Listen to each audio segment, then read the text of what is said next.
When I was growing up, everybody was obsessed with the idea of finding the perfect training plan and the perfect diet for their body type. It was all the rage, it was everywhere. People were either an ectomorph, an endomorph, or a mesomorph. If you were an endomorph, you were basically on the overweight side. If you were an ectomorph, you were underweight and skinny.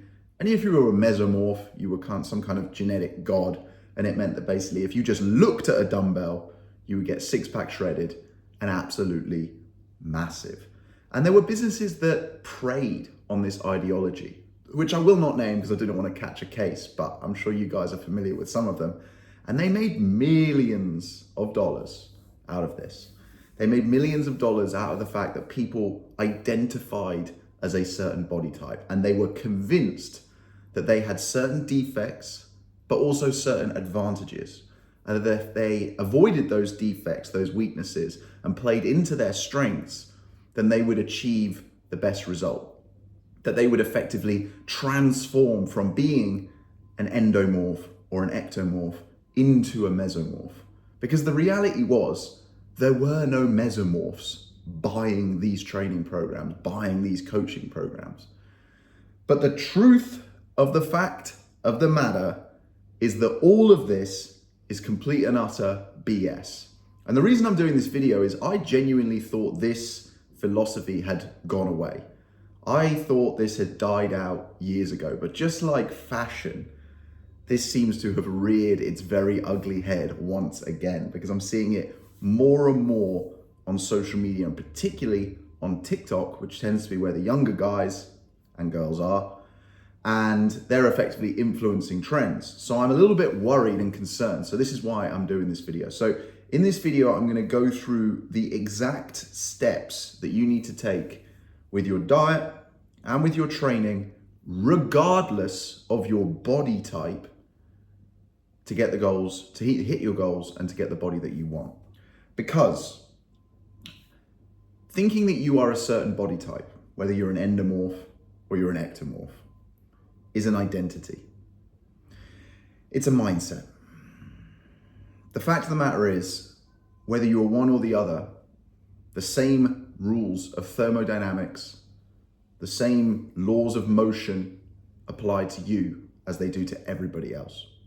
And the training program and the diet plan, the meal plan, whatever you want to call it, that I would give you would be pretty much the same, regardless of whether you were coming at it from being overweight or being underweight.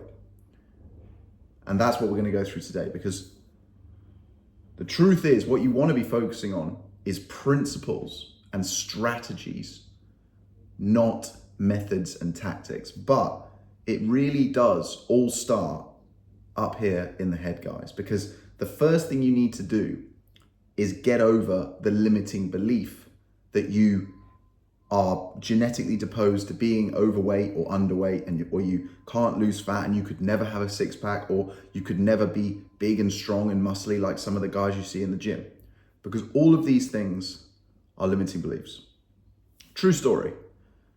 I started working with a business coach, and it's a very similar philosophy in the sense that if you're trying to grow your business, the chances are you've got everything you need. What's actually holding you back is yourself. It's a limiting belief that you cannot be a success, that you kind of like the idea of it, but you see other guys doing it, whether it's online or offline, and you're like, well, I can see them doing it, but like that's never actually going to happen to me. And even though you're doing all the things, there's something in your head that's almost pulling you back. And it's the same when it comes to the physical world, when it comes to your body, when it comes to your diet, when it comes to your training. If you are going into any of this stuff with a limiting belief or several limiting beliefs that you can't do it, even if it's very deep down and very subconscious, I promise you, on a micro level, but dotted throughout your days and your weeks, you will hold yourself back. Now, it's very, very difficult to completely cut the ties of your limiting beliefs. It's something that, a little bit like if you were to train your biceps, it's a little bit like training a muscle. It's not going to happen overnight. You have to turn up and you have to sort of have like positive self-talk, I suppose, with yourself every single day.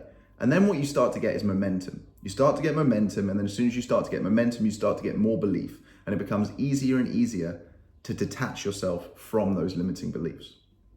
So if you're sitting there right now and you're thinking, I'm a ectomorph, but I know deep down I'm always going to be an ectomorph, and that almost becomes like your identity. It becomes almost an excuse. So if you do the work and you don't get the result, you've kind of got that emergency exit button you can press and be like, well, I was never going to get the result because I'm an ectomorph. You need to disassociate yourself from this body type BS, guys, because it is exactly that. I grew up the skinny, insecure, 17-year-old kid, zero muscle, zero confidence. I was convinced that I was an ectomorph. I was convinced that I was a hard gainer. I was convinced that I was never going to have big muscles or anything like that. Now, I'm not the biggest guy in the world by any means, but I have put on a sizable amount of muscle in the last 10 to 15 years. And the beautiful thing is that I wasted a lot of time doing a lot of things wrong. And so it's not going to take you that long because I can save you a lot of time and give you the shortcuts, guys. But it was important for me to start with that mindset side because that really is the most important aspect to it. You have to wake up tomorrow and tell yourself every single day, tell yourself every single hour if you need to, that you are not constricted by any particular type of body. If you're overweight right now, or if you're underweight and you want to gain muscle, that's fine. That is a current position that you are in, but that's not going to be your position forever. The first thing we need to do is get rid of that mindset, install a new one, and growth mindset, a mindset of possibility, an open mindset. And then we need to set your trajectory. We need to set your trajectory to the moon because you essentially are a rocket, and we're going to assemble your rocket, or you as the rocket, and then we're going to blast you off. But we want to blast you off. We want to have a successful launch, and we want to make sure you're pointing at the moon, because then all that matters is that you're on the right trajectory, that you just need to keep going. You'll have hard days, you'll have hard weeks, you'll have hard months. You'll have times where you want to give up and it doesn't make sense and your brain's telling you it's fine, go and sit on the sofa and watch Netflix for 8 hours. You'll have all of these things, but you will have also the peace of mind that you're on the right trajectory, that you're on the right path, and that if you just keep going, you will get the result that you want. So let's get straight into it. I'm going to keep this super simple. Like I say, we're going to keep this high level. We're going to talk about principles and strategies and not methods and tactics. So we're not going to get into specific exercises, training splits, specific diets or macros or anything like that, because that is like level 2, level 3, level 100. First and foremost, get that mindset sorted. That is step 1. That is level 1. Level 2 is to understand the 2 main principles that you need. First is around your food and your diet, and second is around your training, okay? Once we get those 2 nailed, then you'll be ready to graduate onto level 3, and I'll do another video on that, okay? So the first of the 2 principles that we need to talk about is your calorie allowance, okay? Your maintenance calorie number. Every single human being on planet Earth, and any other planets, if there are humans out there, has what we call a maintenance calorie number. This maintenance calorie number is the number of calories that you burn given you, your physiology, your makeup, so your age, your weight, your height, your sex, and your activity level, how active you are. And I'm not just talking about how much you exercise, I'm talking about how active you are as a person. Whether that's, are you a fidgety person? Do you move your hands around a lot like I do? Do you talk fast? Do you talk slow? Do you have an active job? Do you walk to work? Do you drive? Do you take the stairs? Do you take the lift? All of these things add up to your activity level. And then of course, on top of that, we also look at how much you're actually proactively exercising. So what we do is we need to calculate that number first. Now, there are some very precise equations that I use with my clients, but the rough and ready one that I can give all of you guys watching this is to take your body weight in pounds, not in kilos, in pounds, and multiply that by 15, okay? Like I say, that's a pretty rough and ready, but it's gonna give you a good start point, okay? So do that. That is your maintenance calorie number. Now, if you identify right now as an endomorph, someone who's overweight, want to lose some belly fat, whatever it might be, you want to be losing weight. You want to be losing body fat, okay? So you want to be in what we call a calorie deficit. Maybe you've heard about this. Maybe you don't really understand what it is or how to implement it though, but don't worry, I'm going to talk you through that now, okay? So if you're an endomorph, if you see yourself and you're like, right, I want to lose some weight, I want to lose some body fat, you need to be in a calorie deficit. Very simply put, if you are consuming fewer calories, eating, drinking fewer calories than your maintenance number, you are in what we call a calorie deficit. Now, the size of that deficit and how long you sustain it for is going to dictate how much body fat and then weight you lose as a result of that. So for example, if you were in a 500 calorie deficit for 1 week, you would lose 1 pound of body fat. The reason that is because there are 3,500 calories, sorry about that, in 1 pound of fat, okay? So if you times 500 times by 7, that's 3,500, okay? Now you might not necessarily lose 1 pound on the scale, but inside of you, 1 pound of fat has been lost, okay? So if you were to then extrapolate that and do the exact same thing for 10 weeks, you would lose 10 pounds. Equally, if you were like, I want to go super aggressive and I want to go super fast, you could lose that same 10 pounds doing 1,000 calorie deficit per day for 5 weeks. But the cost of that is it's going to be twice as hard, maybe even 3, 4, 5 times as hard, because your brain will really fight you on that. Your brain likes something called homeostasis, which means staying the same. Even if your current state, staying the same, is unhealthy, it likes to do that because its primary function is just to keep you alive. And it can't see, all the other bad, health issues that might be going on if you're overweight or anything like that, underlying health issues. It just sees that right now we're alive. I want to keep this person, this body alive so that I, the brain, can keep operating. The brain's quite selfish, okay? It's actually very selfish. So your brain likes homeostasis, and the harder you push it out of that, so the more change you create, the bigger the deficit that you create, the harder it's going to fight back. So if you say, I'm going to create 1,000 calorie deficit, which is fantastic if you've got the willpower and the mindset and the motivation and the sort of real reason and purpose to do that, and you've got a time frame in mind and it's short, it's like 4 or 5 weeks, whatever it might be, and you think, you know what, I just want to lose 10 pounds. I want to prove the concept of what Doug's saying here. Let me give this a go. Let me give it 5 weeks. I can do this, and just accept right now, here and now, that it's going to suck, it's going to be hard, then crack on. But if you have a super stressful life, a stressful job, a busy job, a family to raise with children and all of this stuff, I would encourage you to sort of say to yourself, what's the rush? Because again, like I said earlier, this is about trajectory, guys. As long as you're going in the right direction, and as long as you're not about to step into a UFC fight or a boxing ring, and you don't have a weight to reach, what's the rush? Okay? So I would encourage you to take a smaller deficit. That 500 calorie deficit tends to be quite nice for a lot of people because it's a nice round number. They like the idea that they're losing 1 pound of body fat a week, but you don't have to do that. 1 week you could be in an average of a 600 calorie deficit a day. 1 week it could be a harder week, and it might just be a 250 calorie deficit per day. 1 week you might have an incredibly tough week, or you might be away on a holiday or a stag do or a bachelorette party, whatever we're calling them these days. And you might be on maintenance calories. You might be in a calorie surplus, which is where you're consuming more calories, and that's fine.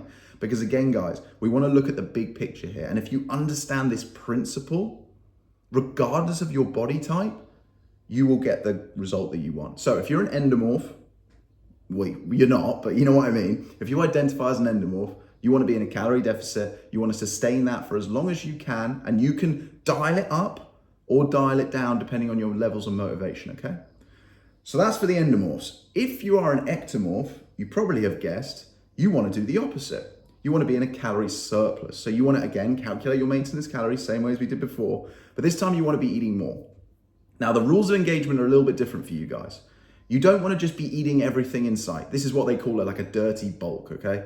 You don't want to be doing that because all you're going to do is put on a lot of body fat, and then eventually you'll become an endomorph. I actually kind of did both. I went from ectomorph, did exactly this, made all the mistakes in the book, didn't know what I was doing. This is long before I was a personal trainer and a nutritionist, and just ate loads of carbs, ate loads of crap, and put on a ton of weight. I think I put on like 30 kilos, and I was like, yeah, look, I'm big now.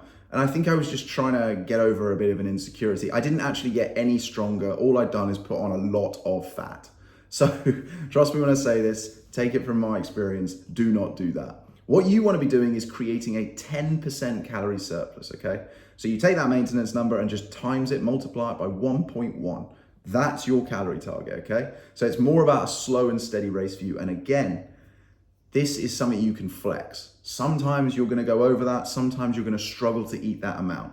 If you're struggling to eat that amount, my encouragement to you would be to go for liquid calories. Milk and smoothies are a great one because they're just easy to digest. You don't feel like you're having to force feed yourself, which I've worked with a lot of these clients in the past. They've just really struggled to get nutrient dense, high calorie foods in.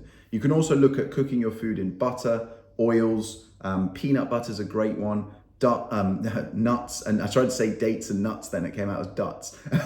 Dates, nuts, these sorts of things, they tend to be higher in fat, as in the macronutrient fat, not body fat. And as a result, they're more nutrient dense, they're more calorie dense. And so it's easier to hit your target. But just be careful, you don't want to go too hard on that calorie target. I'm conscious I've got a call with a client in 4 minutes, so we're going to wrap this up pretty quick. The next principle you want to focus on, guys, so that is your diet, that is your eating, that's what you want to do, okay? The next thing you want to do is focus on your training, okay? Now, regardless, again, whether you are identifying as an endomorph or an ectomorph, you want to be doing resistance training, okay? And there's specific ways that you want to be doing resistance training. So this is lifting weights effectively. First and foremost, there's a lot I could say about this, obviously, but don't be too overwhelmed by the prospect of this. I think, again, let's focus on some key principles, and then we can go into more detail. If you want me to, you can drop me a message, leave me a comment, let me know what you think. You can drop me a DM on Instagram. My profile's linked in my bio here, or just go on my website and send me an inquiry, and we can chat, we can have a one-to-one call.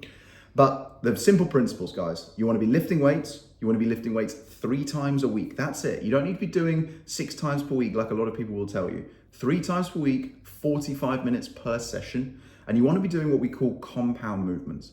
These are multi-joint, multi-muscle movements. They use the biggest muscles in your body, okay? So think your quads, your hamstrings, your glutes, your chest, your back, your lats. These are all the biggest muscles in your body.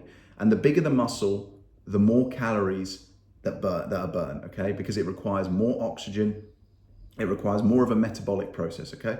More blood has to be pumped. Your body has to work harder to lift weights that are using those muscles effectively.